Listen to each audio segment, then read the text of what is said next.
আসসালামু আলাইকুম রহমতুল্লাহ। আমার এই যে মুরগি দুইটা অসুস্থ, মানে হচ্ছে তাদের চোখে চোখে যে ময়লা হয়, যে পানি জমে, অনেক সময় দেখেন যে চোখের মধ্যে পানি জমে। তো পানি জমতে জমতে যখন আমরা বেখেয়াল থাকি বা হচ্ছে খেয়াল করি না, বা হচ্ছে এটা যখন অনেকদিন হয়ে যায়, তখন পানি থেকে পুঁজ হয় এবং হচ্ছে এই পুঁজ থেকে জমে জমে এরকম চোখ হচ্ছে বড় হয়ে যায়, ফুলে যায় আর কি। তো এখন আপনাদেরকে দেখাবো এটা কীভাবে চিকিৎসা করবেন। আর হচ্ছে চিকিৎসা হচ্ছে এটা তেমন কিছু না, আমি আপনাদেরকে দেখাবো। এটা হচ্ছে টিস্যু লাগবে বা নরম কাপড় লাগবে। টিস্যু দিয়ে হচ্ছে এই ফুলা জায়গাটা আমরা হচ্ছে চাপ দিয়ে, যে ময়লাটা আছে, মানে হচ্ছে যে পুঁজটা জমা হয়েছে, এটা জমা হয়ে শক্ত হয়ে গেছে, এটা বের করে দিব।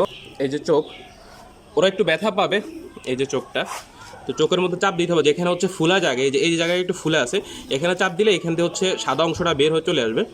আমি আপনাদেরকে দেখা, যাদের হচ্ছে মানে রুচিতে সমস্যা, মানে হচ্ছে একটু দেখতে একটু দৃষ্টিকটু মনে হইতে পারে, তারা না দেখে বলো। আমি বলবো যে যাদের প্রয়োজন আপনাদের, ঠিক আছে, তারাই দেখেন।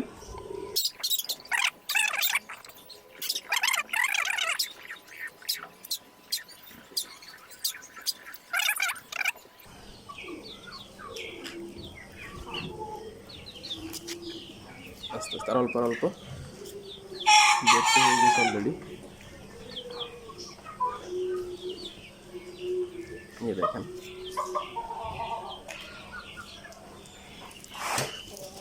এই দেখেন অনেক বড় একটা পুঁজ বের হয়েছে।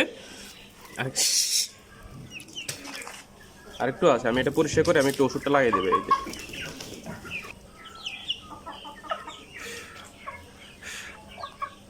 মোটামুটিভাবে পরিষ্কার হয়ে গেছে। তারপরেও যদি পুঁজ জমে, মানে হচ্ছে আজকে রাতের মধ্যে পুঁজ আরেকটু জমতে পারে, জমলেও তো আমি এখন ওষুধটা দিয়ে দেবো। এটা হচ্ছে, আমি আবারও দেখাই, এটা হচ্ছে সিবোডেক্স, ঠিক আছে, ওষুধের নাম হচ্ছে সিবোডেক্স।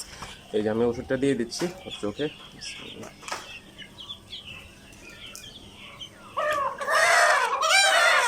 ওই চোখে একটু দিয়ে দিই।